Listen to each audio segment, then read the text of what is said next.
మీరు చూడాలనుకున్నదే మీరు చూస్తున్నది SV99 న్యూస్. పాలమూరు సామాజిక న్యాయ సదస్సుకు సభాధ్యక్షత వహిస్తున్న బీసీ ఇంటలెక్చువల్ ఫోరం రాష్ట్ర అధ్యక్షులు మాజీ ఐఏఎస్ అధికారి టి చిరంజీవులు గారికి, వేదిక మీద ఉన్నటువంటి బాలరాజు గౌడ్ గారికి, పొలిటికల్ బీసీ ఫ్రంట్, ఆ తర్వాత సుదీర్ఘకాలం బీసీ ఉద్యమంలో పనిచేసినటువంటి మేధావి వర్గం సూర్యారావు గారికి, సారంగి లక్ష్మీకాంతరావు గారికి, ఈ సభకి మూల సూత్రధారిగా ఉన్న లెక్చరర్ రమేష్ గారికి, BCSC/ST జేఏసీ మా నాయకుడు రాఘవేంద్ర ముదిరాజు గారికి, రాము యాదవ్ గారికి, బెక్కం వారు జనార్దన్ గారికి, అన్న అడ్వకేట్ పొన్నం గారికి, ఇంకా వేదిక మీద ఉన్న చాలామంది నాయకులందరికీ, సభలో పాల్గొన్న మీ అందరికీ నమస్తే. జై BCSC/ST, జై భారత రాజ్యాంగం తెలియజేస్తా ఉన్నాను.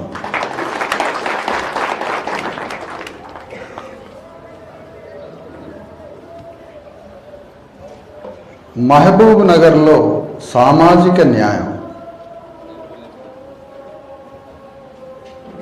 పేరు మీద ఒక సదస్సు. అంటే ఇక్కడ సామాజిక న్యాయం హత్యకి గురి కాబడింది. సామాజిక న్యాయం హత్య జరిగింది కాబట్టి మళ్ళీ సామాజిక న్యాయాన్ని పునరుజ్జీవింపచేయడం కోసం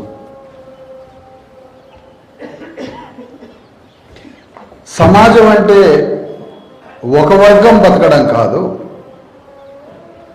ఏ 10 మందో 5గురో బతకడం కాదు. సమాజం అంటే అందరం బ్రతకడం, అందరూ మానవ గౌరవంతో బ్రతకడం, అందరం సంపదలో సమానంగా అనుభవించడం, భూమిలో, రాజ్యంలో, విద్యలో, వైద్యంలో, సమస్త రంగాల్లో మానవ జాతి అంతా సమానంగా బ్రతకడం. తద్వారా మనిషి జీవించడం.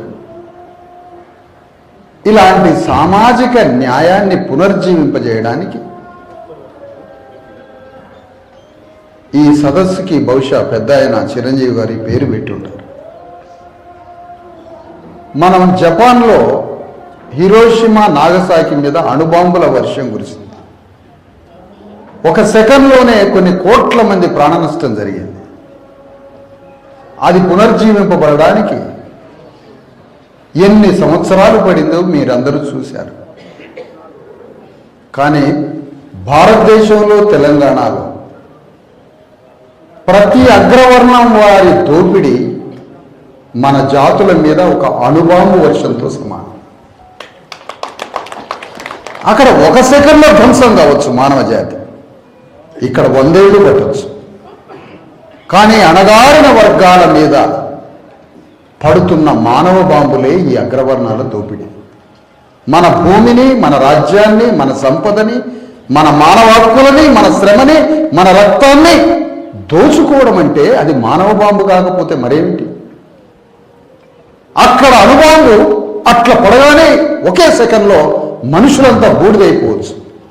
కానీ వీళ్ళు మనలోనే తిరుగుతూ, మనలోనే ఉంటూ, తన కళ్ళ ముందే ఒక శిశువు పుట్టి తన రక్తమాంసాలన్నీ ఊరు మొత్తానికి అర్పించి తన కళ్ళ ముందే చచ్చిపోతుంటాడు ఒక BCSC/ST దొరమందు.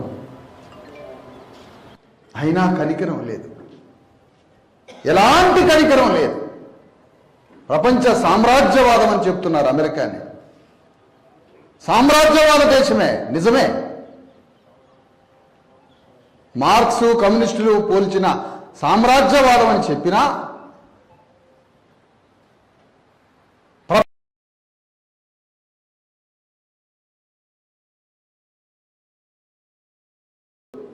పెట్టుబడిదారి వర్గం కార్మికులను దోపిడీ చేస్తుందని చెప్పినా అమెరికా, యూరప్ సమాజంలో అక్కడ శ్రామిక వర్గానికి జీవించడానికి, అక్కడ శ్రామిక వర్గం బ్రతకడానికి, సంపూర్ణంగా 100 సంవత్సరాలు ఆరోగ్యంగా బతకడానికి ఉచితంగా మనకి వైద్యం చేయడానికి హాస్పిటల్ కట్టించారు. అక్కడ మన బిడ్డలంతా గొప్పగా చదువుకోవడానికి మనలాంటి శ్రామిక వర్గానికి వారు స్కూల్ కట్టించారు. యూరప్ సమాజంలో, అమెరికాలో మనందరి చేతికి పని ఇవ్వడానికి అక్కడ పని చూపించారు. మానవ హక్కులు, హ్యూమన్ రైట్స్, మానవ హక్కులు కల్పించారు. విద్యను అందించారు, వైద్యాన్ని అందించారు, చేతికి ఉపాధినిచ్చారు, బ్రతకడానికి కావాల్సిన అన్ని హక్కులు ఇచ్చి క్యాపిటలిస్ట్ సమాజంలో ఉన్నారు. కానీ ఇక్కడ మన సమాజంలో ఒక్క ప్రభుత్వమైనా మనల్ని కనికరించి ఒక దవాఖాన పెట్టించిన పాపాన పోలేదు, ఒక హాస్పిటల్ లేదు, ఒక వైద్యం లేదు, ఏమీ లేదు. అంటే చాలా జాగ్రత్తగా ఈ మాట వినాలి. 2-3 వేల సంవత్సరాల నుండి నిరాటంకంగా మన వర్గాల యొక్క రక్త మాంసాలని దోపిడీ చేసి, పీల్చి పిప్పి చేసి, భూమి మీద, విద్య మీద, రాజ్యం మీద, సంపద మీద, మానవ హక్కులు ఏమీ లేకుండా మనల్ని బానిసల్ని చేసి, మనల్ని చదువుకోవడానికి కానీ, హాస్పిటల్కి కానీ ఎలాంటి మానవ హక్కులు లేకుండా ఇంతగా దోపిడీ చేశారంటే మరి అగ్రవర్ణం దోపిడీ అణుబాంబులతో సమానం కాదా? ప్రతి అగ్రవర్ణం ఒక ఉగ్రవాదిగా మనల్ని దోపిడీ చేయట్లేదా? అంతటి స్థాయిలో దోపిడీ చేస్తున్నారు. కాబట్టి దేశానికి స్వాతంత్రం వచ్చిన 100 ఏళ్ళు అవుతున్న ఈ కాలంలో అయ్యా మేము కూడా సర్పంచులం అవుతామయ్యా గ్రామానికి, మేము కూడా మీకు సర్పంచులం అవుతాం ఊరికి, మేము కూడా వార్డు మెంబర్లం అవుతాం, మేము ఎంపీటీసీలం జెడ్పీటీసీలం అవుతామయ్యా. ఈ రెడ్డిరావు దొరలే మొత్తం మీరే గ్రామాలని, దేశాన్ని పరిపాలిస్తారా? మేము సర్పంచులం అవుతామని మాకు ఒక 42% రిజర్వేషన్లు ఇవ్వండి, మేము కూడా సర్పంచులం అవుతామని అంటే ఒక్కడు మాట్లాడే, ఒక్క అగ్రవర్ణవాడు మాట్లాడే. ఎందుకు? కారణం ఏంటి? ఏంటి కారణం? ఆనాడు స్వాతంత్రోద్యమ కాలంలో అంబేద్కర్ మనకి రిజర్వేషన్ల కోసం పోరాడితే అప్పుడు ఏమన్నారు అంబేద్కర్ని? మంగలి పని చేసే, ఎంటుకలు తీసే మంగళాయనకి చదువుకునే అవకాశం ఇస్తే క్షౌర పని ఎవరు చేస్తారో అని అడిగారు అగ్రవర్ణాలు. చెప్పులు కుట్టే ఆయన పరిపాలన చేస్తే చెప్పులు ఎవరు కుడతారు అని అడిగారు. కళ్ళు తీసే గౌన్లో ఆయనకి చదువు నేర్పి ఆయన సర్పంచం చేస్తే కళ్ళు ఎవరు తీస్తారని అన్నారు. అంటే ఈ వర్ణ వ్యవస్థలో, ఈ కుల వ్యవస్థలో అణగారిన కులాలు, అట్టడుగు కులాలకి చదువు చెప్పిస్తే ఈ కుల వృత్తులు ఎవరు చేస్తారని ప్రశ్న మొదలుపెట్టారు ఈ అగ్రవర్ణాలు. అంటే మనకి చదువు వస్తే కుల వృత్తులు ఆగిపోతాయి. వాళ్ళ సేవకులుగా 3000 సంవత్సరాల నుంచి సేవ చేసినాం కదా, అది ఆగిపోతుంది. కాబట్టి కళ్ళు తీసి ఆయన కళ్ళే తీయాలి కానీ సర్పంచ్ కావద్దు, చదువుకోవద్దు, ఉద్యోగం చేయొద్దు.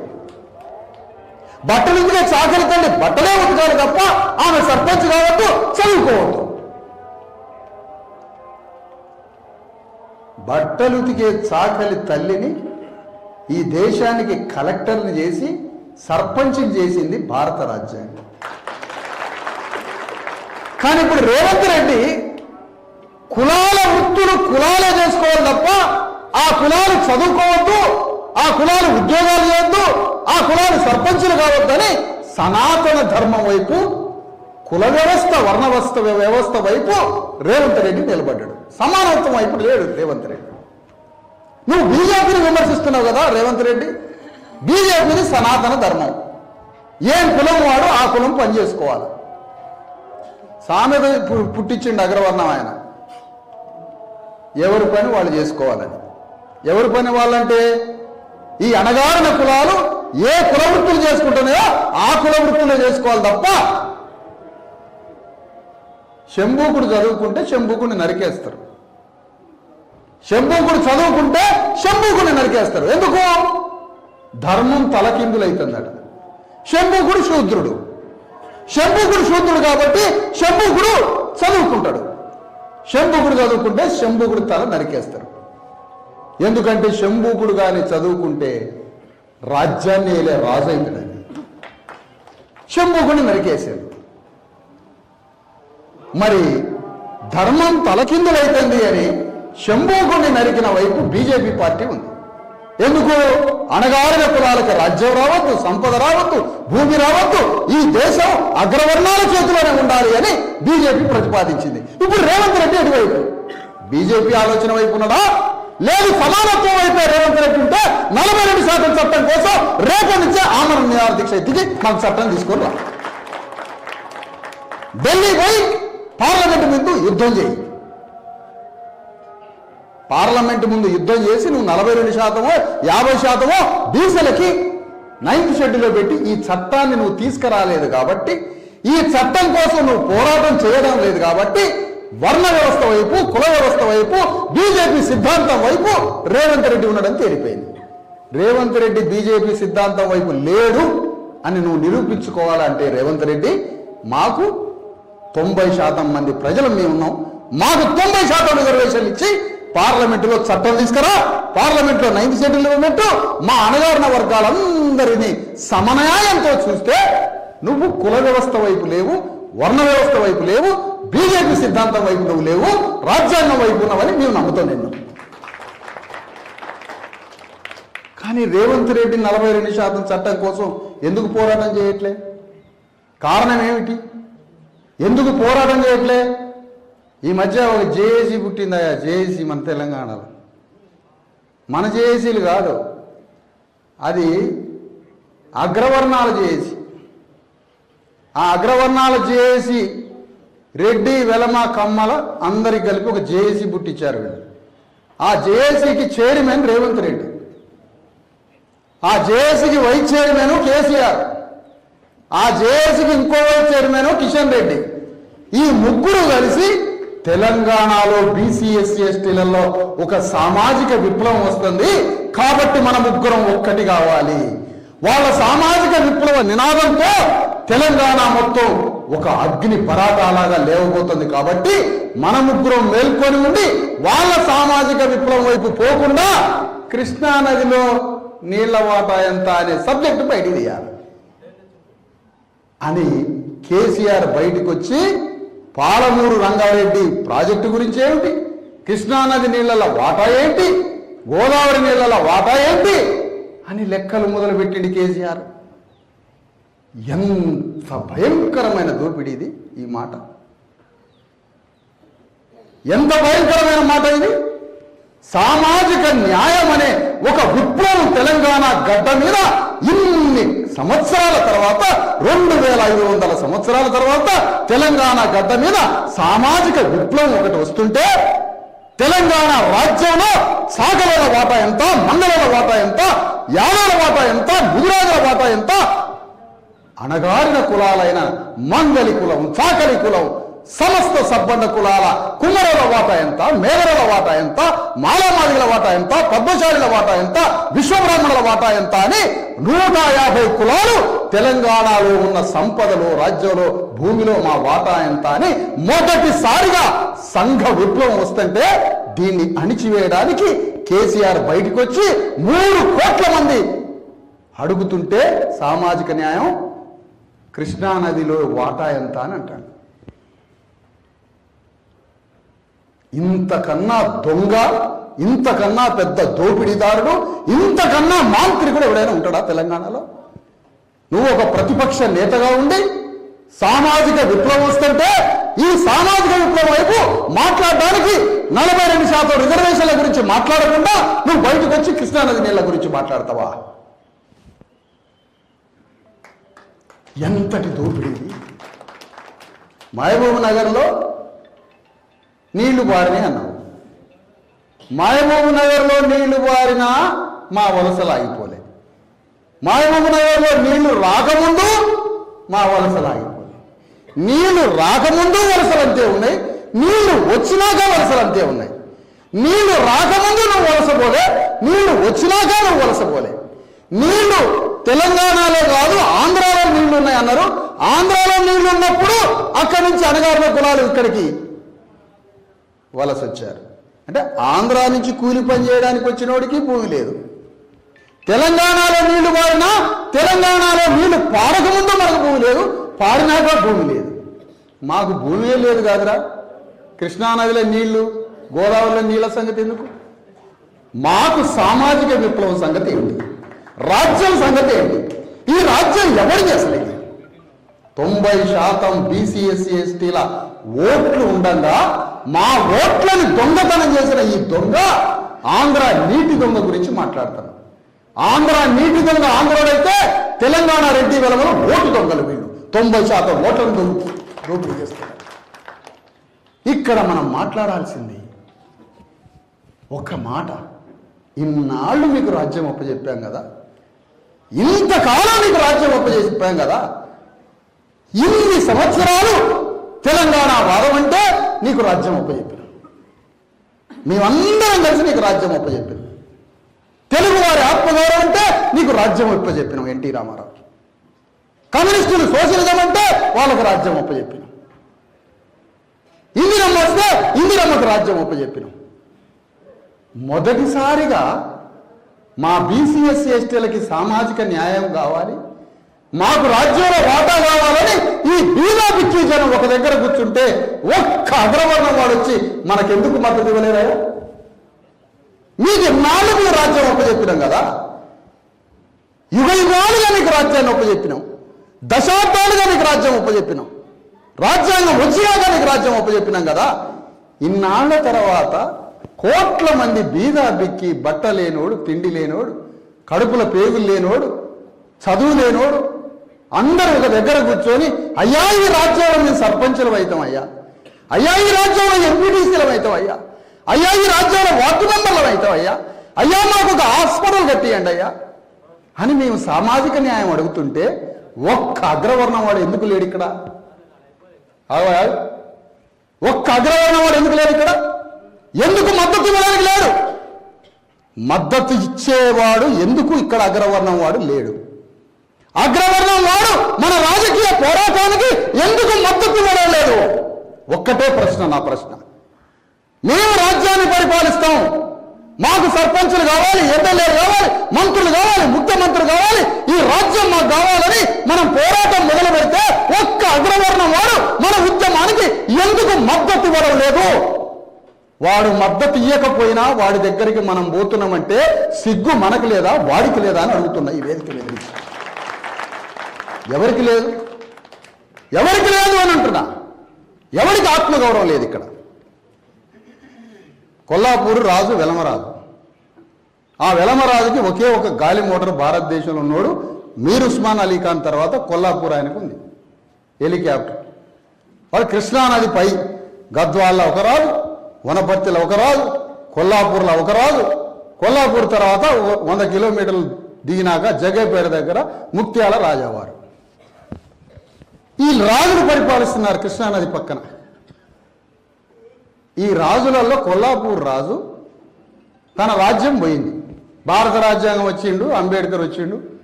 రాజ్యాంగం వచ్చినాక కొల్లాపూర్ రాజావారు కూలిపోయిండు. ఇది తెలుసుకున్నాడు కేసీఆర్. అమ్మా, భారత రాజ్యాంగం వచ్చి వెలమల రాజ్యం పోగొట్టిందిరా, కాబట్టి అదే మహబూబ్ నగర్ పార్లమెంట్లో నేను పోటీ చేసి వెలమరాజుగా పార్లమెంట్లో పోవాలని నిర్ణయం తీసుకున్నాడు. ఈ మహబూబ్ నగర్ పిచ్చోళ్ళు ఓట్లేస్తారు కదా అని. అంటే ఎంత జాగ్రత్త అయిన విషయం అంటే, కొల్లాపూర్లో వెలమ రాజ్యం భారత రాజ్యాంగం వచ్చి ప్రజాస్వామ్యం వచ్చి గణతంత్ర రాజ్యాంగం వచ్చిన తర్వాత కొల్లాపూర్ రాజ్య సంస్థానం నేలమట్టమైతే నా వెలమరాజు నేలమట్టమైందని పగబట్టిండు రాజ్యాంగం మీద. ఎవరు? మాంత్రికుడు కేసీఆర్, మంత్రగాడు కేసీఆర్. నీ మాంత్రికత్వం మా భూత వైద్యంతో మింగి పారేస్తాం. నా రోజు పిసికి పారేస్తాం. నువ్వు ఎట్లా కృష్ణానది నీళ్ళ వాటా అంటావో, గోదావరి నీళ్ళ వాటా అంటావో, సామాజిక న్యాయం మాట్లాడకుండా నువ్వు బయటకు వస్తావు కదా. ఇప్పుడు రేవంత్ రెడ్డిని అడుగుతున్నా. రేవంత్ రెడ్డి ఇంతవరకు కేసీఆర్ని జైలేలే, బాగానే ఉంది అంతవరకు. ఇప్పుడు నేను కేసీఆర్ దగ్గరికి పోయి ఓ 10,000 మందిని వేసుకొని కేసీఆర్ దగ్గరికి పోతా. నువ్వు సామాజిక న్యాయం గురించి మాట్లాడు, గల్లా పడతారని నేను అంట. ఇప్పుడు రేవంత్ రెడ్డి నన్ను అరెస్ట్ చేస్తాడా కేసీఆర్? నన్నే చేస్తాడు కేసీఆర్ అరెస్ట్. కొల్లాపూరు రాజు నేలమట్టమైందని అమ్మ వెలమోళ్ళు రాజులు కాలేరా? వెలమ రాజ్యాన్ని కూలుస్తుందా భారత రాజ్యాంగం? పగబట్టిండు కేసీఆర్. కేసీఆర్ పగబట్టింది ఆంధ్రోళ్ళ మీద కాదు, కేసీఆర్ పగబట్టింది తెలంగాణలో ఉన్న బీసీఎస్సీ ఎస్టీలు. ఇది తెలుసుకున్న రోజు మనకి ధర్మం తెలుస్తుంది, న్యాయం తెలుస్తుంది. ఎందుకో తెలంగాణలో రాష్ట్రం ఏర్పడ్డ తర్వాత ఒక్క ఆంధ్రవాడి దగ్గర నుంచి ఆయన ₹1 బిళ్ళ రికవరీ చేసిండా? ఒక్క ఆంధ్రోని తీసుకుపోయి జైలు వేసిండా? సంఘాల చేతులు పెట్టి గుందపోయి. ఒక్క ఆంధ్రవాడి దగ్గర నుంచి సెంటు భూమి రికవర్ చేసిండా? ఒక్క ఆంధ్రవాడి దగ్గర నుంచి ₹1 బిళ్ళ రికవరీ చేసిండా? ఒక్క ఆంధ్రవాడిని తీసుకుపోయి జైలు వేసిండా? ఆంధ్ర నుంచి ఏమి రికవరీ చేసిండు? ఏమి రికవరీ చేయలే. రేవంత్ రెడ్డి అంటాడు కదా, మనం ఇద్దరం కూర్చొని మాట్లాడుకుందాం, చంద్రబాబు నాయుడు నువ్వు నేను, కృష్ణానదిలో నీళ్ల వాటా గురించి మన ఇద్దరం కూర్చొని మాట్లాడుకొని పరిష్కరించుకుందాం అంటాడు. నేను అంటున్నా రేవంత్ రెడ్డిని, అరే 42% కోసం యుద్ధం చేస్తున్నాం మేము ఇక్కడ. మాకు వాటా కావాలని శతాబ్దాలుగా యుగాలుగా అంటరాని వాడు, శూద్రుడు, బీసీ వాడు, వందల వేల ఏళ్ల నుంచి రక్త తర్పణం చేసిన బీసీఎస్సీ ఎస్టీలు మొదటిసారిగా ఈ గ్రామాలలో మేము సర్పంచులం కావాలి, మాకు ఈ రాజ్యంలో సంపదలో మా అణగారిన కులాలకు వాటా రావాలని మేము పోరాడుతున్నాం కదా. మా చిరంజీవి సార్తో చర్చించడానికి రేవంత్ రెడ్డి రాడా అని అడుగుతున్నా. నీకు చంద్రబాబు నాయుడు తోటి నువ్వు కూర్చొని మాట్లాడతావు, మా ఈశ్వరయ్య గారితో, చిరంజీవి గారితో, మా గౌడ్ సార్ తోటి నువ్వు మాట్లాడవా? నువ్వు నాతో మాట్లాడవా? సరే నాతో మాట్లాడడానికి నీకు భయం, మరి చిరంజీవి గారితో మాట్లాడు. ఎందుకంటే ఆయనకి ఎందుకు భయం అంటే, నేను ఈ మధ్య 8వ తరగతి క్లాసుకు పోయాను మొన్న. ఎక్కడ? సిరికొండ, అదే ఎక్కడ జగిత్యాల గుట్టలు. ఆ 8వ తరగతి పాఠ్య పుస్తకంలో నాకు రేవంత్ రెడ్డి గారు అంటే చాలా గౌరవం. ఆయన మీద నాకున్న గౌరవం భావిష ఎవడికి లేదు. నాకు ఎంత గౌరవం అంటే 8వ తరగతి తెలుగు పుస్తకానికి రేవంత్ రెడ్డి గారి ప్రసంగాల్ని ఒక ఉపవాచకంగా పెట్టాలని రేవంత్ రెడ్డి గారి మీద ఉన్న గౌరవంతో నేను అడుగుతా ఉన్నా. ఆ పాఠ్యాంశం పేరు, ఆ ఉపవాచకం నాన్ డీటెయిల్ పేరు ఏంటంటే, నీ అమ్మ లావుల తొండలేస్తా, ఇది దీని పేరు. అర్జెంటుగా నాకు విజయ్ కుమార్ గారు కూడా డైరెక్షన్ ఇవ్వాలి, డిఓ గారిని, ఎట్లెట్లా పెట్టాలి ఈ పాఠం, ఏ విధంగా పెట్టాలి, ఇది నీ ఎట్లా గవర్నమెంట్ ముందు ప్రపోజ్ చేయాలా? నాన్ డీటెయిల్ నీ అమ్మ లాగులో తోడలేస్తా, మాదిగోళ్ళంతా డబ్బులు కొట్టండి, మహబూబ్నగర్ మాదిగోళ్ళంతా. ఈ వీరి ఉపన్యాసాలు అన్నమాట, వీరి ప్రసంగాలు.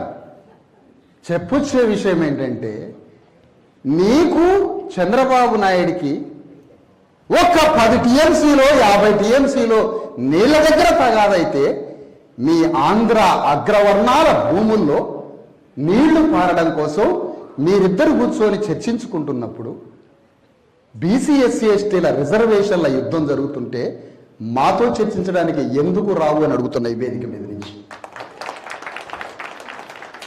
ఒక్క ప్రశ్న చిరంజీవి గారు వేసే ఒక్క ప్రశ్నకైనా సమాధానం చెప్పే దమ్ము సత్తా ఉన్నదా వీళ్ళకి?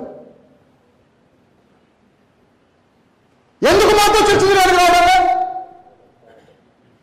నెలల తరబడి, సంవత్సరాల తరబడి బీసీఎస్సీ ఎస్టీల కోసం పోరాడుతుంటే చర్చించడానికి ఎందుకు రావడం? చంద్రబాబు నాయుడు టీఎంసీల కోసం చర్చించడానికి మాట్లాడతావా? దేనికి చర్చించడానికి రావడాలి? అందుకనే ఇక్కడ ఆంధ్ర అగ్రవర్ణాలు, తెలంగాణ అగ్రవర్ణాలు ఒక్కటై ఈ నీళ్ల పంచాయతీ బయటికి తీసుకొచ్చి మన బీసీఎస్సీ ఎస్టీల జీవితాన్ని ధ్వంసం చేయడానికి బయలుదేరారు. అక్కడ కొల్లాపూరు రాజు మీద పగబట్టిన కేసీఆర్, రాజ్యాంగం మీద పగబట్టిన కేసీఆర్ కొల్లాపూర్ రాజ్యం నేలమట్టమైందని, ఆ నేలమట్టమైన రాజ్యంలో నుంచి మళ్ళీ మరొక కొల్లాపూర్ రాజుని పుట్టించాలన్న మాంత్రికుడు కదా. మాంత్రికుడు అంటే సృష్టికర్త, సృష్టించేటోడు. ఈ మాంత్రిక విద్యలతోటి మళ్ళా కొల్లాపూర్ రాజ్యాన్ని సృష్టించాలని పార్లమెంటులో పోటీ చేసిండు. మరి కొల్లాపూర్ రాజ్యాన్ని భారత రాజ్యాంగం నేలమట్టం చేసి రాజులు కాదు పరిపాలించాల్సింది, రాజు దైవాంశ సంభూతుడు కాదు, రాజు కాదు మానవుడే రాజు కాదు, మానవుడు ముఖ్యమని రాజ్యాంగం వచ్చి రాజులు నేలమట్టం చేసింది. 540 సంస్థానాల్లో కొల్లాపూర్ ఎగిరిపోయింది. ఎగిరిపోయిన దానికి మళ్ళా ఆయన వారసుడిగా కేసీఆర్ కొల్లాపూర్ రాజు యొక్క వారసత్వంగా పార్లమెంటుకు పోటీ చేసింది. రాజ్యాంగం ఏం చేసింది మరి? కొల్లాపూర్ రాజుని నేలమట్టం చేసి గౌన్లోడు కూడా పార్లమెంట్లోకి పోవచ్చు, పద్మశాలీలు కూడా పార్లమెంట్లోకి పోవచ్చు అని రాజ్యాంగం అంబేద్కర్ రాస్తే పద్మశాలి నుంచి ఎవరు పోటీ చేసిండు? ఎవరు? గౌన్లో నుంచి ఎవరు పోటీ చేసిండ్రు? బాలరాజు గౌడ్. బాలరాజు గౌడు కొల్లాపూర్ రాజు మీద పోటీ చేయడానికి వచ్చాడు. ఆయన పద్మశాలి నుంచి వచ్చినటువంటి ఆ పెద్ద మనిషి కొల్లాపూర్ రాజు మీదకి పోటీకి వచ్చాడు. మరి మహబూబ్ నగర్ వాళ్ళు తేల్చాల్సింది ఏంటి? వెలమరాజు వైపు ఉంటుందా ఆంధ్రవాదం ఓడిపోవాలా, తెలంగాణ వాదం గెలవాలన్న పేరు మీద కేసీఆర్ ఆంధ్రవాదం ఓడిపోవాలి, తెలంగాణ వాదం నిలబడాలన్న పేరు మీద వెలమరాజు పార్లమెంట్లోకి పోవడానికి వచ్చాడు మీ దగ్గరికి. కానీ మీరు ఓట్లు మాత్రం ఎవరికేసారు? వెలమరాజు కేసి పార్లమెంట్లోకి పంపారు. మరి తెలంగాణ వాదం చచ్చిపోతుందని, తెలంగాణ వాదం పోతుందేమోని భయపడి ఆ తెలంగాణ వాదాన్ని అడ్డం పెట్టుకొని భారత రాజ్యాంగాన్ని చంపి పార్లమెంట్లో పోయిండు కొల్లాపూర్ రాజు వారసుడైన కేసీఆర్. మరి ఫూలే అంబేద్కర్ వారసులు ఒక పద్మశాలి అయినా ఒక గౌన్ల అయినా రాజ్యాంగాన్ని మేము నిలబడతాం, మాకు ఓటేయండి అని వాళ్ళిద్దరు మేము ముందుకు వస్తే మనం ఓటేయాలి. అంటే రాజ్యాంగాన్ని చంపిన వాళ్ళల్లా కేసీఆర్ లేడు, మనం ఉన్నాం. కేసీఆర్ ఎటువైపు ఉన్నాడు? తన ధర్మం వైపే ఉన్నాడు. మహబూబ్ నగర్ జిల్లాలో ఆంధ్రాని తెలంగాణని కలిపిన ముఖ్యమంత్రి ఇక్కడి నుంచే పుట్టిండు, బూరుగుల రామకృష్ణారావు. ఆంధ్రాని తెలంగాణని కలిపి ఆంధ్రప్రదేశ్గా అవతరింపజేసినోడు బూరుగుల రామకృష్ణారావు, మీ జిల్లా వాడే. అందులో నుంచి గొడ్డలు పెట్టి నరికి తెలంగాణని సపరేట్గా చేసి వెలమ రాజ్యాన్ని సృష్టించిన కేసీఆర్ ఇక్కడి నుంచి పార్లమెంటుకు పోయినోడే. ఈ రెండు పంచాయతీలకు మనకి ఏమైనా సంబంధం ఉందా? ఏమైనా సంబంధం ఉందా అంట. ప్రొఫెసర్ కోదండరామ్ అట పాపం వంగి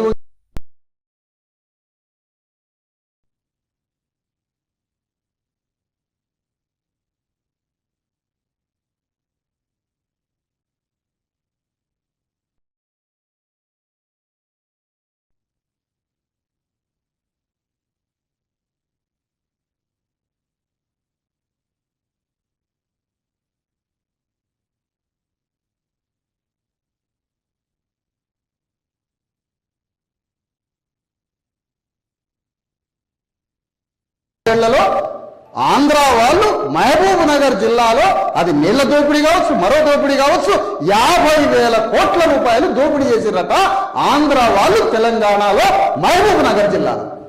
మహబూబ్ నగర్ జిల్లాలో ఉన్న సంపదల్ని కొల్లగొట్టి ఆంధ్ర వాళ్ళు 50,000 కోట్ల దోపిడీ చేసిండ్రని పాపం ఆ కోదండరామిరెడ్డి క్లాసులు చెబుతుంటాడు, తెలంగాణ క్లాసులు. నేను కోదండరామిరెడ్డిని అడుగుతున్నా, మహబూబ్ నగర్ జిల్లాలో ఉన్న రెడ్డి వెలమ దొరలు మహబూబ్ నగర్ లోనే ఉన్న బీసీ ఎస్సీ ఎస్టీలను ఎన్ని వేల కోట్లు దోచుకున్నారో చెప్పాలా? ఈ లెక్కలు ఎవరు చెప్పాలా? ఈ లెక్కలు బొక్కలు ఎవరు తీయాలంటున్నా. ఇది ఎందుకు మాట్లాడలే కోదండరామిరెడ్డి? ఈ మాట కోదండరామిరెడ్డి ఎందుకు మాట్లాడట్లే? ఆంధ్ర వాళ్ళ దోపిడీని లెక్కలతో సహా చెప్పినప్పుడు తెలంగాణలోనే ఉన్న బీసీఎస్సీ ఎస్టీలని, తెలంగాణలోనే ఉన్న రెడ్డి వెలమ కమ్మ దొరలు తెలంగాణలో బీసీఎస్సీ ఎస్టీల రక్తం ఎన్ని టీఎంసీలు తాగారు? మీరు లెక్కలు ఎందుకు చెప్పట్లేదు కోదండరామిరెడ్డి? ఒక సమాజాన్ని మార్చడం శిష్టవర్గంతో సాధ్యమైంది. రోజు రక్తమాంసాలు అర్పితం చేసి వచ్చిన కూలీనాలితో కాదు, సంఘాన్ని మార్చడం శిష్టవర్గం అంటే ఒక మేధావి వర్గం, ఒక శ్రామిక వర్గంలోనే ఉన్న ఒక చదువుకున్న బుద్ధిజీవితో సంఘాన్ని మారుస్తున్నాం. కాబట్టి బీసీ ఇంటలెక్చువల్ ఫోరం అంటే బీసీ శ్రామిక వర్గం, బీసీలలో ఉండే ఒక శ్రామిక కాయా కష్టం చేసుకొని ఏంటి నాన్న ఏందమ్మా అదే ఆయన టెంట్ హౌస్ ఆయన వస్తాడు, కుర్చీలు తీసుకుపోవాలి పాప శ్రామికుడు, ఆయనకి శిష్టవర్గం కాదు ఆయన. అదండి ఆగాలి, జాగ్రత్త వినండి అయ్యా ఒక్క నిమిషం. ఒక శిష్టవర్గం, ఒక బుద్ధిజీవుల వర్గం, శ్రామిక వర్గం యొక్క విముక్తికి వాళ్ళే మార్గదాతలు. మనం శ్రామిక వర్గం, బీసీలు శ్రామిక వర్గం, ఎస్సీలు శ్రామిక వర్గం, ఎస్టీలు శ్రామిక వర్గం. రోజంతా పొద్దంతా పనిచేసి రక్తాన్ని ఉడికించి మాంసాన్ని ఉడికించి కాయ కష్టం చేసుకొని గంత ముద్ద దీన్ని నోరెల పెట్టి నిద్రపోతున్నాడు, మళ్ళీ పొద్దున్నే కడుపు ఆకలికి బయలుదేరుతాడు. ఈ సంఘాన్ని మార్చడం అనే బుద్ధిజీవి కాదు అతను. కానీ మనలో శిష్ట వర్గాన్ని పుట్టించాడు ఫూలే అంబేద్కర్. సమాజం యొక్క ఆకృతిని మార్చిపారేమన్నాడు. సమాజం వర్టికల్గా ఉండి దోపిడీ చేస్తున్నాం, వర్టికల్ సిస్టాన్ని హారిజంటల్ చేసి పారేమన్నాడు. ఆ శిష్టవర్గం కావాలి, ఆ బీసీలలో ఉండే ఒక శిష్టవర్గం మేధోవర్గం కావాలని బీసీ సమాజాన్ని మార్చడానికి ఇగో ఈ శిష్టవర్గానికి సంబంధించిన చిరంజీవి గారు ఈ ఇంటలెక్చువల్ ఫోరం పెట్టింది. ఇప్పుడు వేదిక మీద ఉన్నవారు ఏమంటున్నారు, మా వాళ్ళు భోజనాలు చేసి వెళ్ళిపోతారు. ఎందుకు పోతావు? కర్ర తీసుకొని రోడ్డు మీద నిలబడితే ఎట్లా పోతావు చూస్తారు. పోతావు. బుద్ధిజీవి శిష్టవర్గమా, ఫూలే అంబేద్కర్ల నెత్తురు తాగిన వర్గమా, మీరు భోజనం చేసిపోతారు. యాడికి పోతారు భోజనం చేసి? ఎట్లా పోతారు భోజనం చేసి? అసలు నాకు ఒకసారి ఏం నిర్ణయం తీసుకోవాలనిపిస్తుంది అంటే, అసలు నేను పోరాడాల్సింది రెడ్డి రావుల మీదనా, కర్ర తీసుకొని మిమ్మల్ని కొట్టడమా? ఏం పని చేయాలి రెండిట్లో? అసలు ఏ పని చేయాలి? నా కిరిమి లేచినట్టు ఇటు వస్తా కర్ర తీసుకొని. ఎటు పోరాడాలి? కాన్షీరామ్ మొదటిసారి సైకిల్ దొక్కి సైకిల్ మీద బ్యానర్ ఏమి రాసుకున్నా తెలుసా? ఏమి రాసుకున్నాడు మొదటిసారి సైకిల్ దొక్కేటప్పుడు కాన్షీరామ్? చెప్పండి. థోడాసే శరం లేనా, నేను సిగ్గు నేర్పడానికి నా జనంలో పోతున్నాను.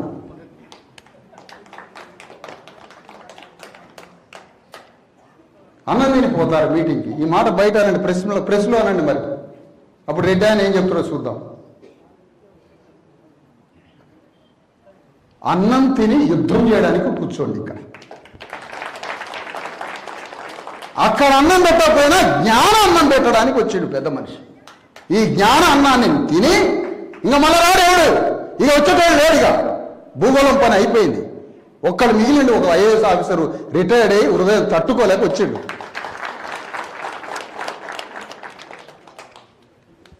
ఒక శిష్టవర్గం, ఒక ఇంటలెక్చువల్ వర్గం కావాలి శిష్టాన్ని మార్చడానికి. ఒక రూపాయి ఉంటుంది అతని దగ్గర, కొద్దిగా విశ్రాంతి ఉంటుంది. అతను బుద్ధిజీవి, 4 అక్షరాలు చదువుకున్నాడు, ఆలోచించగలుగుతాడు. కాబట్టి అతనికి హృదయంలో జరిగిన యాన్సిస్టర్స్ హిస్టరీ మొత్తం చెప్పి, దోపిడీ జరిగిన తీరంతా చెప్పి, అతని హృదయాన్ని కడగదీసి మనలో వీరుల గురించి చెప్పి అతని ప్రేరేపితుడిగా మార్చి ఆ వీరత్వంలో నుంచి తన సంఘానికి పనిచేయడానికి శిష్ట వర్గాన్ని తయారు చేయమని చెప్పారు ఫూలే అంబేద్కర్. దానికోసం వేదిక పెట్టారు. ఈ వేదికలో బీసీలు వచ్చి పనిచేయరా? అన్నయ్య నన్ను, మాది కూడా అన్నయ్య, నేను కర్ర తీసుకొని బీసీల దగ్గర కూడా వస్తాను అనండి. నువ్వెవరు కొట్టడానికి? మమ్మల్ని కొడితే బీసీ ఆయన కొట్టాలి, మాది ఆయన ఎట్లా కొడతారంటే చిరంజీవి సార్తో కొట్టిస్తా అప్పుడు కర్ర తీసుకొని, పెద్ద కర్రతో. అసలు నిద్ర పడుతుందా మన చరిత్ర తెలిస్తే? నిద్ర పడుతుందా అంటారా? ఎట్లా గురకబెట్టి నిద్రపోతారు? నీకు గురకట్లు వస్తుంది అసలు నిద్రపోయేటప్పుడు? రక్తం తాగుతున్నారు, టీఎంసీల రక్తం. 500 టీఎంసీల లెక్క తేడా కోసం గొడ్డలు పెట్టి వెలమరాజ్యం తెచ్చుకున్నాడు కేసీఆర్. నరికి సపరేట్ చేసి 3 కోట్ల మందికి మంత్రంగం చెప్పి వెలమరాజ్యం యొక్క జెండా ఎగరేసిండు కేసీఆర్. అది ఆంధ్ర తెలంగాణ ఉద్యమం కాదు, ఆ పేరు మనకు చూపించాడు. అతను ఎగరేసిన జెండా గులాబీ జెండా కాదు. ఎవరు? రాచకొండ సింగభూపాలుడనే వెలమరాజు యొక్క వారసుడు కొల్లాపూర్ యొక్క వెలమరాజు యొక్క వారసుడు, వెలమరాజ్యం యొక్క వైష్ణవ జెండాను ఎగరేశాడు కేసీఆర్. ఇది మనకి ఎప్పటికి అర్థం కావాలి? ఏనాటికి అర్థం కావాలి? పగా ప్రతీకారాలతో బతకడం ఆత్మగౌరవం అంటే. హ్యూమన్ లైఫ్లో చేంజ్ వచ్చేది ఎక్కడ వస్తుంది? హ్యూమన్ లైఫ్లో చేంజ్, నీ జీవితంలో రాడికల్ చేంజెస్ ఎప్పుడు వస్తాయి? నువ్వు పగా ప్రతీకారం తెచ్చుకుంటే. ఉందా నీకు పగా ప్రతీకారం? రెడ్డి గారి భుజం మీద చేయతే సబ్బు పెట్టి కూడా స్నానం చేయడేనా? ఆ పని అమ్మ నా భుజం పేరు పెట్టి పిలిచిండు. నువ్వు గొడ్డువా? పేరు పెట్టి పిలవకపోతే ఏం పెట్టి పిలుతారా? నువ్వు పశువా గొడ్డువా? నన్ను పేరు పెట్టి పిలిచిండు. అరే పేరు పెట్టి పిలవకపోతే మరి ఏం పెట్టి పిలుస్తారా ఆయన? నిన్ను బానిస అంటాడా ఏంది? నేను 100,000 సార్లు పేరు పెట్టి పిలిచిన నన్ను ఎవరు లెక్క చేయట్లేదు. రెడ్డి గారు పేరు పెట్టి పిలిస్తే నన్ను వదిలిపెట్టిపోతాడు ఆయన. తెలంగాణ రాష్ట్రాన్ని ఆంధ్రాలో కలిపిన బూర్గుల రామకృష్ణారావు మహబూబ్ నగర్లో తన రాజ్యం కోసం మన రాజ్యం కోసం చేయాల్సిన కార్యక్రమం ఏంటి అంటున్నా. తెలంగాణ గడ్డ మీద బీసీ ఎస్సీ ఎస్టీలని ఒక సముద్రంలాగా సృష్టించాలనుకుంటున్నాం రాబోయే 3 ఏళ్ళు. ఇదే కార్యక్రమం, ఇది సమానత్వం కోసం సాగే సమరం, ఇది సమానత్వం కోసం సాగే యుద్ధం. ఇది 3 కోట్ల మంది బీసీ ఎస్సీ ఎస్టీలని ఒక్కదానికి, ఒక ఆలోచనకి దిగి తీసుకురావాలి. తెలంగాణలో రాజ్యాన్ని సృష్టించాలి. ఆ రాజ్యం కోసం కొన్ని డిమాండ్లు పెడుతున్నాం. రాజ్యంలో ఏం డిమాండ్లు? రేవంత్ రెడ్డి నువ్వు 42% కోసం ఎందుకు రావడంలే? నువ్వు ఎందుకు ఒప్పుకోవడంలే? 4th సిటీ అని భూమి దందా చేయడం ల్యాండ్ బ్రోకర్గా అవతరించిండు ఈ రాష్ట్ర ముఖ్యమంత్రి. రియల్ ఎస్టేట్ బ్రోకర్గా అవతరించిండు 4th సిటీ. రేపు ఏం జరగబోతుందో తెలుసా? తెలంగాణలో 540 మండలాలలో ఉన్న భూమి మొత్తాన్ని పెట్టుబడిదారులకు అమ్మే ల్యాండ్ బ్రోకర్లుగా రాబోతున్నారు తెలంగాణ ముఖ్యమంత్రులు. మొత్తం మండలాల్ని 4th సిటీగా మార్చబోతున్నారు. ఏం చేద్దాం మరి? మనం ఏం చేద్దామంటావు మరి?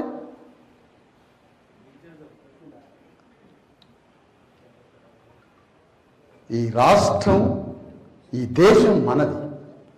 మన రక్త మాంసాలతో దేశాన్ని కట్టినాం, తెలంగాణని కట్టినాం. తెలంగాణని పరిపాలించిన మీర్ ఉస్మాన్ అలీ ఖాన్ కావచ్చు, నిజాం నవాబులు కావచ్చు, వాళ్ళకి మాదిగోని ఎట్లా దోపిడీ చేయాలా, మంగళాయిని ఎట్లా దోపిడీ చేయాలా, సాగలాయిని వివక్షతగా ఎట్లా చూడాలో పాపం వాళ్ళకి తెలియదు. రెడ్డిని గౌరవించాలి, సాగలాయిని నీచంగా చూడాలన్న సంగతి అతనికి తెలియదు. అతను వేరే దేశం నుంచి వచ్చాడు. కానీ వేల లక్షల మందితో రాలే నిజాం నవాబ్. ఇక్కడ 10,000 గ్రామాలలో పరిపాలనా సౌకర్యం కోసం, పరిపాలనకి అతనికి పరిపాలకుడు అడ్మినిస్ట్రేటర్ కావాలి కాబట్టి అప్పటికే సమాజం మీద ఆధిపత్యం చెలాయిస్తున్న వెలమారెడ్డి కర్ణం దొరలని తన పరిపాలనలో భాగస్వాములు చేసుకునేసరికి ఆ పరిపాలనలో భాగస్వాములైనటువంటి రెడ్డి వెలమ కర్ణం దొరలు నిజాంకి నవాబుకి నేర్పారు. సాగలోడికి భూమి లేకుండా చేయి, సాగలోడు బట్టలు ఉతకాలి, మాదిగోడు చెప్పులు కుట్టాలి, చాలైన బట్టలు నేయాలి. అన్ని కులాలని అవమానించి వాళ్ళని దోపిడీ చేసే, వాళ్ళని వివక్షగా చూసి వాళ్ళని అణిచివేసే పని అగ్రవర్ణాలు నిజాం నవాబుకు నేర్పారు. కానీ అగ్రవర్ణాలు ఏం చేసిండ్రు? మరి నవాబు నీ గోరి కడతాం కొడుకు, నవాబుగా నువ్వు గోరి కట్టాల్సింది అగ్రవర్ణాలక. మరి వాడే రాసిండు నవాబు గోరి కడతావు. ఇనాం ల్యాండ్ ఇచ్చినోడికి సాగలాయనకి మంగళాయనకి ఓ మంగళాన్ని గొడుగు పెట్టిండట నిజాం నవాబుకి. పోలంజ పో 10 ఎకరాలు దున్నుకోపో అన్నాడు. ఓ సాగలాయన కోడిని కోసిండట. ఎవడో కోడిని కోసింది, భలే కోసిండు, మంచిగా వండి పెట్టిండంటే పలానా సాగలాయన పో ఆ 10 ఎకరాలు దున్నుకోపు. చెప్పులు కుట్టే మాదిగా ఆయన 2 చెప్పులు ఒకే తరాజు లేచి చూసిండట మీర్ ఉస్మాన్ అలీ ఖాన్. 2 సమానంగా ఉన్నాయట బరువు. వీడు ఏమైనా మిషన్ మీద పెట్టి కుట్టిండంటే కాదు సార్, వాడు చేతులతో కుట్టిండంటే వాడికి 100 ఎకరాలు ఏమని ఇచ్చిండట. ఆ 100 ఎకరాలని ఆ ఊళ్ళో ఉన్న రెడ్డి మళ్ళీ తీసుకున్నాడు మాదిగోడి దగ్గర నుంచి. ఇప్పుడు నిజాం నవాబు కరెక్టా, ఊళ్ళో మల దోపిడీ చేసిన రెడ్డి కరెక్టా? ఎవరికి నేర్పుతున్నారు పాఠాలు అంటున్నా? ఎక్కడి నుంచి వస్తుంది ఇది? అందుకనే మానవుడి యొక్క జీవితానికి అర్థం ఏంటి? మనిషి జీవితం యొక్క అర్థం ఏంటి? మీనింగ్ఫుల్ లైఫ్ అర్థంతో బతికినోడే చరితార్థుడైతాడు, ఎక్కువ కాలం బతుకుతాడు. అర్థంతో బతకండి. డెస్టినీ పాయింట్ ఏంటి? మన గమ్యం ఏమిటి? మన గమ్యం ఏమిటి? పండగ సాయన్న కలలు కన్న రాజ్యాన్ని తీసుకొచ్చి చూపించాలి. రాజ్యాంగం తెలియదు ఎర్ర సత్యానికి బుద్ధిజీవిగా మారడం తెలియదు, జ్ఞానవంతుడిగా యుద్ధం చేయడం తెలియదు, వ్యూహంతో యుద్ధం చేయడం తెలియదు, కాన్సీరామ్ రాజకీయ చతురత తెలియదు, జ్యోతిరావు పూలే అంబేద్కర్ సిద్ధాంతం తెలియదు. కానీ నీతిగా న్యాయంగా యుద్ధం చేయాలనే స్ట్రైట్ ఫార్వర్డ్గా పోయి బలైపోయింది. కానీ ఎర్ర సత్యానికే కాన్సీరామ్ కలిసినట్టయితే, ఎర్ర సత్యానికే విశారదను కలిస్తే ముఖ్యమంత్రి అయిపోయి ఎర్ర సత్యం. కానీ ఎర్ర సత్యం స్ట్రైట్ ఫార్వర్డ్గా పోయాడు. ఈ సమాజంలో వ్యూహం అవసరం, సమాజాన్ని కట్టే పద్ధతి అవసరం. పండగ సాయన్నకి రోషం ఉండే, రెడ్ల మీద రావుల మీద భూస్వాముల మీద యుద్ధం చేయడానికి పండగ సాయన్నకి రోషం ఉంది. చదువు లేని పండగ సాయన్నకి బీసీ ఎస్సీ ఎస్టీలు కోట్ల మంది ఫూలే అంబేద్కర్ల ద్వారా చదువుకొని 6ంటికి ఇంటికి పోవాలయా నేను అర్జెంటుగా అంటాడట మన శిష్టవర్గం. ఏం దినం చేసుకోవడానికి పోతున్నాం ఇంటికి? మా మా మా బీసీ ఎస్సీ ఎస్టీ జనాల దినం చేయడానికి పోతున్నాం అంటున్నా.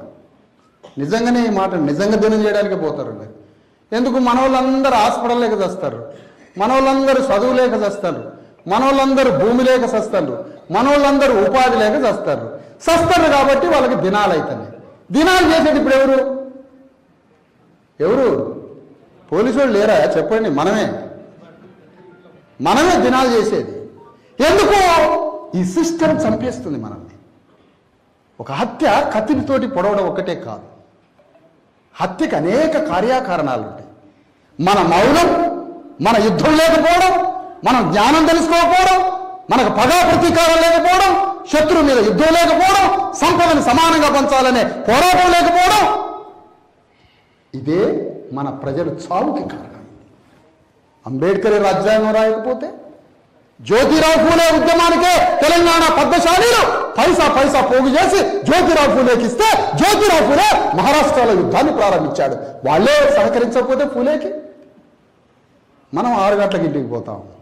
శని ఆదివారాలు ఇల్లు దాటి బయటికి రావా? ఈ పోరాటంలో భాగస్వాములు గారా? బీసీ ఎస్సీ ఎస్టీల రాజకీయ విముక్తి యుద్ధంలో బీసీ ఎస్సీ ఎస్టీలు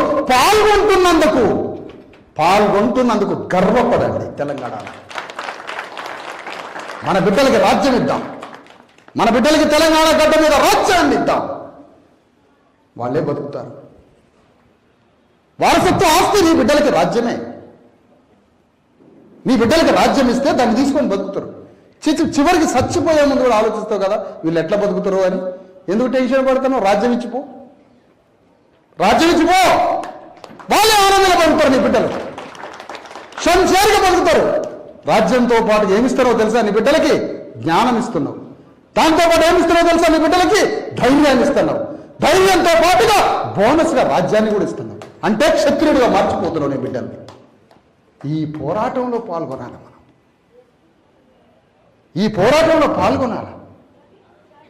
నేను బీసీల కోసం సమయాన్ని కేటాయిస్తున్నది నిజమే. ఎందుకంటే నాకు మంచి మిత్రుడు దొరికేది కాబట్టి. చిరంజీవి ఈ మధ్య నన్ను ఈయన బీసీలని అవమానిస్తాడట అన్నాడు నన్ను ఒక ఆయన వేదిక మీదట. నేను ఒక బీసీ నాయకుడిని అవమానించాను అని అంటున్నాడు ఒక పాప. ఒక అంధుడు అంటున్నాడు నేను ఒక బీసీ నాయకుడిని, ఆయన ఒక పార్లమెంటు సభ్యుడు, ఆయన నేను అవమానించిన అని ఒకటి లేవదీసాడు ఒక పొగ. ఈ అంధుడికి నేనేం చెప్తున్నంటే, భువనగిరి పార్లమెంటులో ఒక గౌడ్ సాబ్ పోటీ చేసిండు, ఒక ఎస్సీ పోటీ చేసిండు.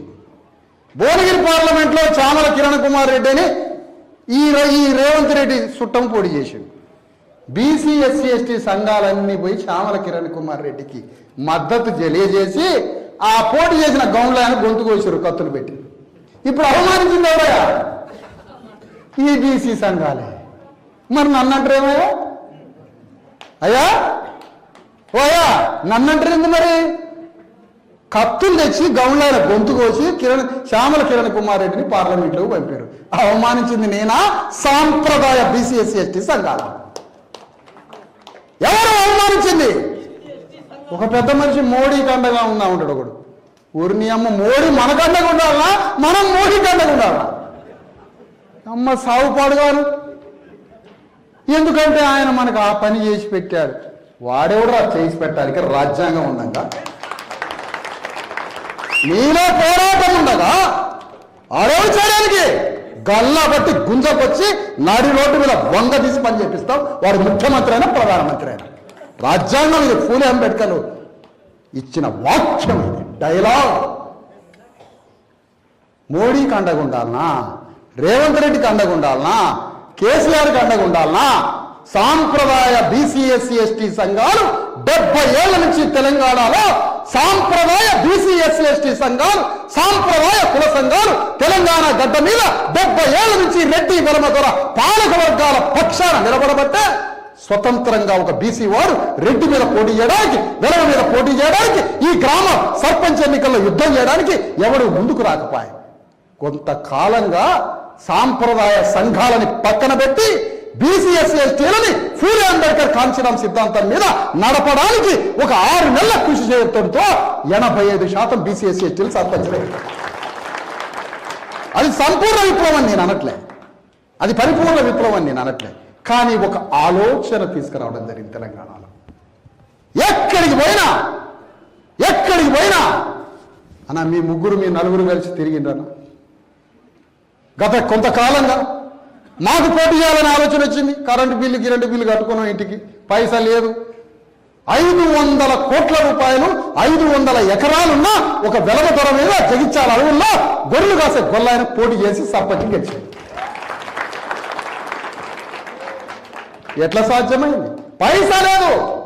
మా యాదవ్ దగ్గర కాటమరాజు బిడ్డ దగ్గర పైసా లేదు, కాటమరాజు బిడ్డ దగ్గర పైసా లేదు, బీరప్ప బిడ్డ దగ్గర పైసా లేదు. ఎట్లా? ఆలోచన. అలెగ్జాండర్ దగ్గర పైసలు లేవు, ఒక ఫిలాసఫర్ ఇచ్చిన మాట పట్టుకొని గ్లోబ్ను పట్టుకున్నాడు. మనోడిని బీసీఎస్ చేస్తే అని పిలిచి రాజ్యం ఏంటి? పైసలు లేవు కదా సార్, ఇది చేతగాదు. ముందు అసలు చేతగాదు, 2 చేతులు పెట్టి లేపాలి ఈ యువకుడిని, సంకలాల చేయి పెట్టి. పైసలు లేవు కదా సార్ అంటాడు. ఇంకేదన్నా అది ఉంటే ఇంకేదో చెప్తాడు. ఇంకొక ఆయన చీకటి పడింది కదా సార్ అంటాడు. అరే రెడ్డి గారి భూమిలో నువ్వు వాని పొలంలో నీళ్లు పెట్టడానికి అర్ధరాత్రి పాములు తేలు పుట్టిందాక పోయాను కదా అర్ధరాత్రి. అని మోటార్ వేయడానికి, వాడి ఇంజన్ పెట్టడానికి, వాడి భూమిలో నీళ్లు కట్టడానికి, వాడి శవాలను తగలబెట్టడానికి డామ్న పుణ్యమైందాక శ్మశానాలు రెడ్డి గారు. మన రాజ్యం కోసం భయమైనాది నీకు? ఏ ఆలోచనల కింద బతుకుతున్నాం మనం? ఏ తాత్విక చింతనలో బతుకుతున్నాం? మన తత్వశాస్త్రం ఏంటి అసలు? మానవుడి విముక్తి ఎక్కడ దాగి? మనకు తత్వగీతం లేకుండా పోయింది, తాత్విక చింతన లేకుండా పోయింది. అందశ్రీ ఒక అద్భుతమైన పాట రాశాడు. ఎంత గొప్ప పాట అది! మానవుడి గురించి ఏం పాట రాసిండు అందశ్రీ? మాయమైపోతున్నాడమ్మా మనిషి అన్నవాడు. ఆ పాట వింటే గుండెలు కరిగిపోవాల్సిందే. పాడిన అందశ్రీ అనే నా మిత్రుడు, ఉస్మానియా యూనివర్సిటీలో నా రూమ్కి వచ్చి ఉండే అందశ్రీ అనే నా మిత్రుడు ఆ పాట పాడి మాయమైపోతున్నాడమ్మా మనిషి అన్నవాడు.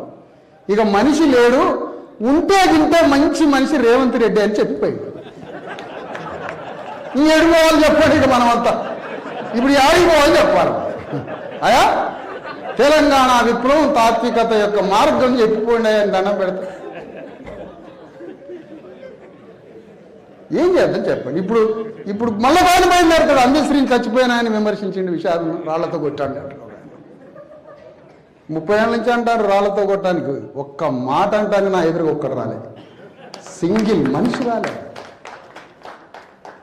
సత్యాన్ని మాట్లాడితే ఓడిపోతుంది. సత్యం గురించి మాట్లాడితే శత్రువు కూడా సత్యం గురించే మాట్లాడతాడు. సత్యాన్ని మైదానంలోకి తేవాలి గడప దాటించి. సత్యాన్ని పట్టుకొని మైదానంలో వీరుడిలాగా యుద్ధం చేస్తే అప్పుడు తెలుస్తుంది కథ. మరొక కవి బయలుదేరింది, మరొక అన్నయ్య గోరేటి వెంకన్న. పల్లె కన్నీరు పెడుతుంది కనిపించని కుట్రలో. నిజమే, కన్నీరు పెట్టింది. ఫలానా పరిపాలకుడు వల్ల కన్నీరు పెట్టింది, చంద్రబాబు నాయుడు వల్ల. మరి తెలంగాణ గడ్డ మీద మనందరికీ కన్నీళ్లు తెప్పిన కేసీఆరే ఈ తెలంగాణకి పన్నీరు కురిపించిండని కేసీఆర్ దగ్గరికి పోయిండుగా. ఏ పాట, ఏ గాయకుడు, ఎవరు మనకి తాత్విక మార్గాన్ని చూపించేది? ఎవరు చూపించాలి?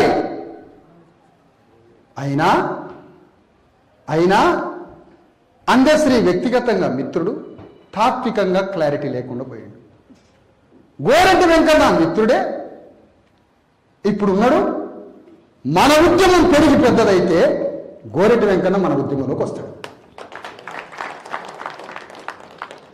మనకి ఐడియాలజీ లేకుండా పోయింది. చిరంజీవి గారు మేము ఉద్యమ మీటింగులు పెట్టడానికి పోతే మా పాటలు పాడేది ఒక్కడు రావట్లే, ఎందుకంటే మా దగ్గర పైసలు లేవు. మేము పాటలు పాడే వాళ్ళనే పైసలు అడుగుతాం, మీరు 10 రూపాయలు వేసిపోండి. వారేమో 1,50,000 అడుగుతున్నారు, వారు 1,50,000 అడుగుతున్నారు. వారే గోసి పెడతారు, వారే గొంగళేస్తారు. కూలీ వర్గం యొక్క విముక్తిలాగా ఉంటారు వారు చూడటానికి. తెలంగాణలో పాటలు పాడే గుంపులు భారతదేశ చరిత్రలో ఎక్కడా ఏ రాష్ట్రంలో లేవు ఇన్ని బృందాలు. ఈ బృందాలన్నీ పేద వర్గం విముక్తి యొక్క రూపాన్ని వేసుకొని అగ్రవర్ణాలని సింహాసనం మీద కూర్చోబెడుతున్నారు గత శతాబ్దాలుగా, దశాబ్దాలుగా. ఇది ఎక్కడా లేదే. ఒక పేదల వర్గాన్ని విముక్తి చేసి వాళ్ళని రాజ్యం వైపు నడిపించడానికి నీ రూపం, నీ బట్టలు వేసి, నీ గానం, నీ పాట, నీ ట్యూను, శ్రామిక వర్గం యొక్క ట్యూన్స్లో పాటలు పాడి అగ్రవర్ణాల సింహాసనం మీద కూర్చోబెట్టవేంటి? ఈయన పెద్ద కొడుకై వస్తాడని ఒకరు రాస్తాడు. రేవంత్ రెడ్డి అంటే మనకు పెద్ద కొడుకై వస్తాడు. ఈయన పెద్ద కొడుకై వస్తాడు. నీ గల్లా పట్టాను చిన్న కొడుకుని బయలుదేరాను నేను. తెలంగాణ తల్లికి చిన్న కొడుకుని అయి బయలుదేరిన అంటున్నా. నేను కొద్దిగా ముందుకు అట్లే ఉరుకుతా. చిరంజీవి గారు ఏమనుకోద్ది, నేను కొద్దిగా ఉరుకుతా. నిన్ను ఆపుతా ఉంటాడు. అన్న మమ్మ నా తమ్ముడు ఎడిపోతాడు, ఏమవుతాడు అని. నేనేమి కానన్నా, ఏమి కాను నేను. ఇది రేవంత్ రెడ్డి పరిపాలన? ఇదేమి రేవంత్ రెడ్డి పాలన? ఒకరితో అడ్డడాటగా రాత్రి కూడా కూర్చోబెట్టి ఏమో 42% గురించి మాట్లాడుకొని అట్నే మాట్లాడుకొని వాళ్ళంతా నా 420 హామీల గురించి ఎవడు మాట్లాడలేదు కదా అంటారట. కొద్దిగా చలికాలం ఆగు, జనవరి ఆగు, ఫిబ్రవరిలో 420 హామీల సాధనా కమిటీ అయిపోతున్నారు బచ్చ. సాధన కమిటీ 420 సాధన, నీవు ఇచ్చిన హామీల సాధనా కమిటీ మీటింగ్ సాయంత్రం, 42% రిజర్వేషన్ల మీటింగ్ ఉదయం, ఎస్సీ ఎస్టీల బీసీల మీటింగ్ మధ్యాహ్నం. ఎందుకంటే వేరే పని లేదు, ఇక్కడ కార్యక్రమం ఏమి లేదు. ఇదే పని మాదిగా 8 సంవత్సరాలు, వీలుంటే 3 ఏళ్లే. రేపు రాబోయే 3 సంవత్సరాల్లో వెలమారెడ్డి రాజ్యానికి గోరి కట్టబోతున్నాం. మనం గోరి కట్టాల్సిందే తెలంగాణ గడ్డ మీద. నీకు గోరి కట్టి పండగ సాయలకి, సమ్మక్క సారలకి, సర్దార్ సర్వాయి బాబుల గౌడికి, కొండా లక్ష్మణ్ బాబూజీకి, పూలే అంబేద్కర్లకి ఘన నివాళి చెప్తాం. నీ గోరి కట్టి ఈ పగా ప్రతీకారంతో బతకడం. రాజ్యం వచ్చాక ఎట్లా పరిపాలించాలో చూసుకుంటాం. నా ప్రజలు తెలంగాణ 3.5 కోట్ల మంది ప్రజలకి ఎట్లా గౌరవాన్ని ఇవ్వాలి, ఎట్లా భూమిని పంచాలి, ఎట్లా ఉపాధిని పంచాలి, ఇజ్రాయెల్ లాగా వ్యవసాయం ఎట్లా చేయాలి, చైనా లాగా సాంకేతిక వస్తువులు ఎట్లా తయారు చేయాలి, యూరోప్ అమెరికా లాగా ఎడ్యుకేషన్ స్కూల్స్, హాస్పిటల్స్ ని ఎట్లా నిర్మించాలి, ప్రజల మధ్య సౌభ్రాతృత్వ, శివుడు చెప్పిన సమానత్వాన్ని ప్రజల్లో ఎట్లా కట్టాలో నేర్పిస్తాం. మాకు తెలవదా? నేను చదువుకోలేదా? మాకు తెలియదా అంటున్నా. వానికి ట్యూషన్ చెప్తాం పరిపాలన ఎట్లా చేయాలి. ఇప్పుడన్నా రాయండి. ఏం పోతుంది తెలంగాణ? ఏం పిచ్చోళ్ళు ఇది? ఏమిది? పిచ్చిలేసిందా ఏంది మన తెలంగాణ బీసీ ఎస్సీ ఎస్టీలకి? తన పిచ్చి గిట్టలు వేసిందా ఏంది? నాకు అర్థం కావట్లేదు. అయిపోయింది, మావోయిస్ట్ అయిపోయింది, అది భూస్థాపితం అయిపోయింది. వాడు రక్తం తాగి 100,000 మందిని అందులో పోయి చచ్చిపోయాను. కమ్యూనిస్ట్ పార్టీలలో పోయి ఖాళీ బూడిద అయిపోయాను. తెలుగుదేశం పార్టీ ఎన్టీ రామారావు వెంబడి చంద్రబాబు నాయుడు వెంబడి పోయి కాట్లకు పోతే, ఇందిరమ్మ రాజ్యంలో పోతే ఈ గతి పట్టింది. అన్నీ అయిపోయాయి. ఇక మిగిలింది బీసీ ఎస్సీ ఎస్టీల రాజ్య స్థాపన మాత్రమే. బువ్వకలేని రెడ్డోళ్ళు ఉంటారు అక్కడక్కడ, పేద రెడ్డోళ్ళు ఉంటారు పాపం. బువ్వకలేని మనోడు వెంబడి తిరుగుతుంటారు. కొద్దిగా మనోళ్ళతో ఉంటారు అక్కడక్కడ రెడ్లు పాపం.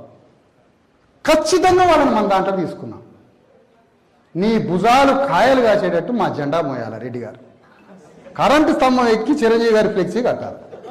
రెడ్డి కట్టాలి. కరెంటు స్తంభం ఎక్కి చిరంజీవి గారు మా ఐఏఎస్ అధికారి నాయకత్వం అని రెడ్డి గారు డబ్బు కొట్టుకుంటూ తిరగాలి. ఇది నవ్వుల కోసం అంటున్నా. అంటే మనం చేయొచ్చా? ఆయన ఏలలేడా, రెడ్డి ఏలలేడా, సీటీలు కొట్టడా? సీటీలు కొట్టి మన బ్యానర్లు పట్టుకొని కరెంటు స్తంభాలు ఎక్కి ఫ్లెక్సీలు కట్టడం, ఈలలు వేయటం, డబ్బు కొట్టడం చేయడా? మన నాయకత్వం వర్జిల్లాలని అనదా ఆయన? ఇవాళ గద్వాల దగ్గర పోయినా ఒక అమ్మాయి చచ్చిపోయింది. డాక్టర్ చచ్చిపోయి 10-11వ రోజు ఎవరో కులరక్కసి చంపేసింది అమ్మాయిని. ఎమ్మెల్యేకి ఫోన్ చేసిన 12వసారి ఎత్తిండు పాపం. పిచ్చి పిచ్చిగా మాట్లాడతాడు పిచ్చోళ్ళాడు. విజయుడు ఆట, పరాజయుడో విజయుడు తెలవదు. పిచ్చి పిచ్చిగా మాట కుక్క కలిసిందా అనుకున్నా నేను. ఏంది పిచ్చి పిచ్చిగా మాట్లాడితే కుక్క కాదు సార్ ఆయన కలిసింది, సల్లా వెంకటకృష్ణారెడ్డి అంటే వాడు కలిసింది సార్ అన్నాడు.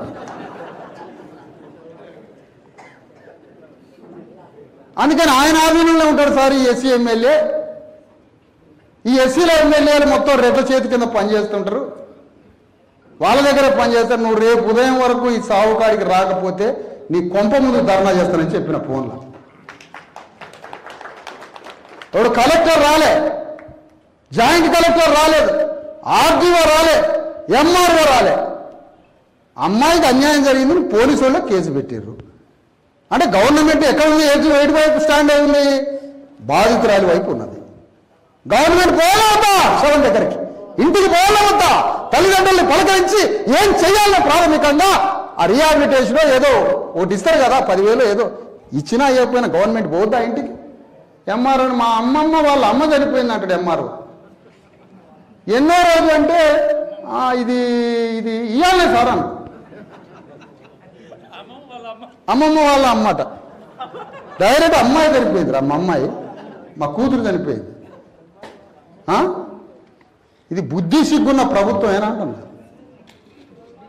సిస్టంలో ఉన్న పల్స్, అడ్మినిస్ట్రేషన్ యొక్క నాడి అట్లా పట్టుకుంటే ముఖ్యమంత్రి గుండె ఎట్లా కొట్టుకుంటుందో చెప్పచ్చు. అది అడ్మినిస్ట్రేషన్. పోలీసు వాడి యొక్క లాఠీలో ఉండే ఫోర్సు, ఆ కాఠిన్యం, ఆ లాఠీలో ఉన్న కాఠిన్యం ఎట్లా ఉంటుందో ముఖ్యమంత్రి గుండె కూడా అంతే ఉంటుంది. అది అడ్మినిస్ట్రేషన్ పల్స్. ఏం స్వభావం నడుస్తుంది సిస్టంలో? సంఘం కోసం పనిచేయడం, మన వర్గాల కోసం రాజ్యం తీసుకురావడం, వీరుల్లాగా శత్రువుతో యుద్ధం చేయడం, అదే జీవితం అంటే. అదే జీవితానికి అర్థం. ఈ సాయంత్రం పూట 6ంటిగా ఛాయ్ హోటల్ కాడ నిలబడబాకండి.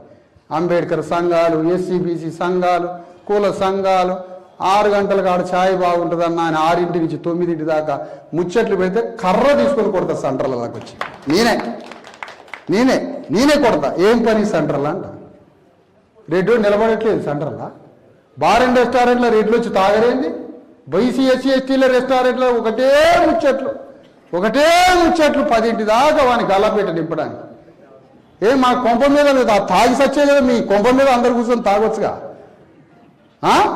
ఆ తాగేటప్పుడు గింతే ఎట్లాగో 90% గుర్తుందిగా, 90 పెగ్గే వేసి ఎక్కువ తాగకుండా మన రాజ్యం ఎట్లా వస్తుందో ముచ్చట పెట్టండి అని ఆయన కొంపల మీద కూర్చొని పెన్ను కాగితం తీసుకొని మన రాజ్యం ఎట్లా తేవాలి. ఎందుకంటే మీకు ముచ్చట పెట్టాలి, జిమజిమలు ఆడాలిగా వాళ్ళు.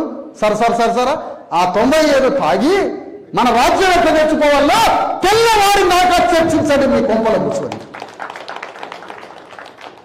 ఇది వ్యవహారం. ఎందుకు? రెడ్డి వెలమదొరలు వాళ్ళ ఇళ్ల మీద అట్లే కూర్చుంటారు.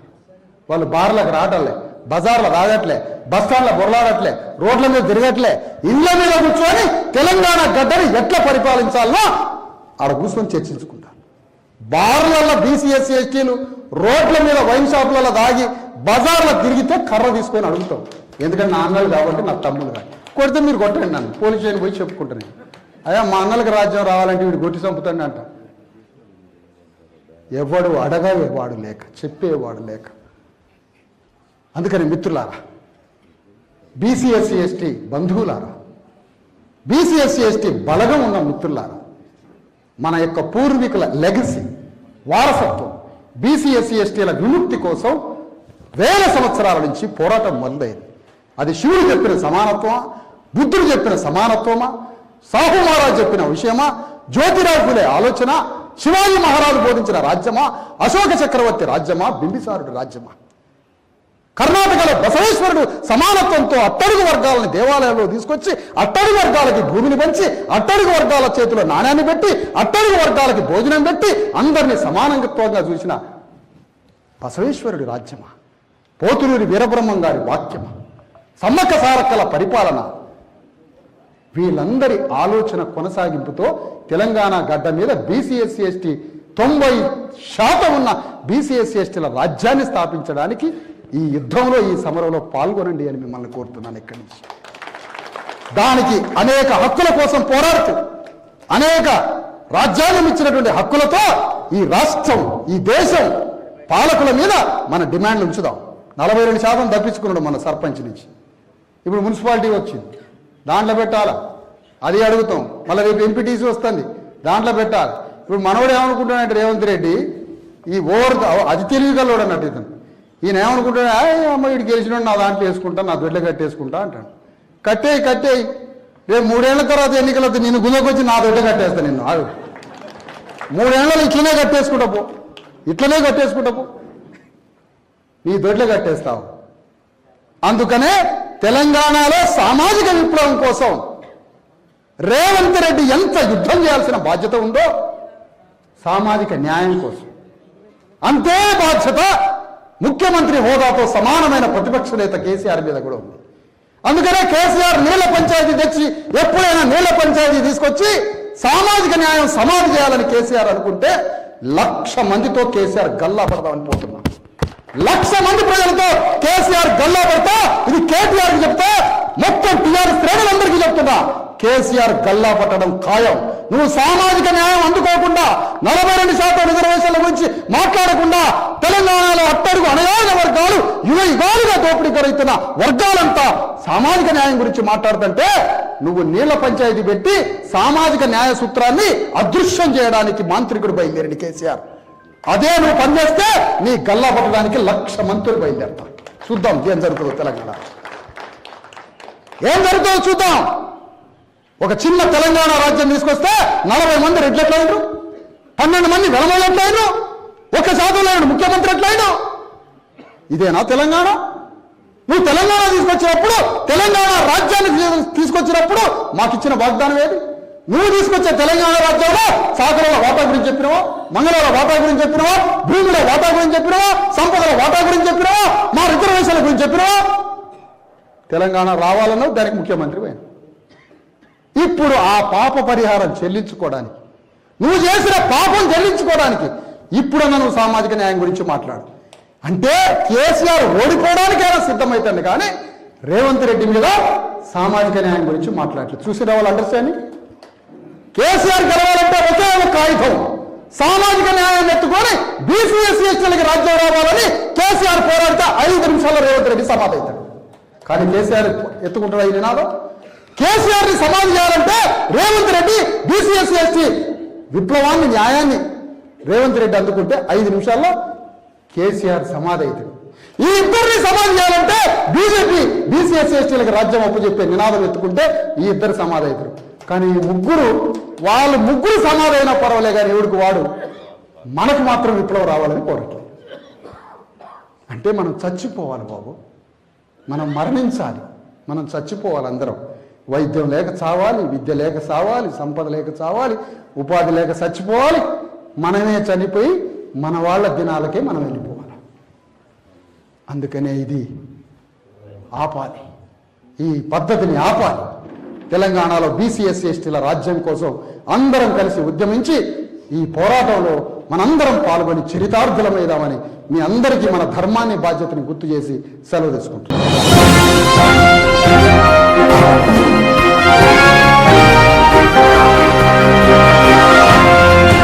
మీరు చూడాలనుకున్నదే మీరు చూస్తున్నది SV 99 న్యూస్.